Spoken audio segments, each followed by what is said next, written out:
How the first assembly line was created. Picture this. It's 1913, and Henry Ford is about to change the world. Ford had a dream, a car for everyone. The key? Efficiency.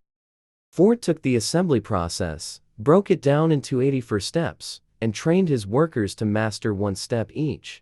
Then he introduced his game changer, the moving assembly line. Parts moved to the workers, not the other way around. Building a car went from 12 hours to just 1 hour and 33 minutes. By 1924, Ford had produced 10 million Model Ts. And just like that, Henry Ford brought the world into the age of the automobile.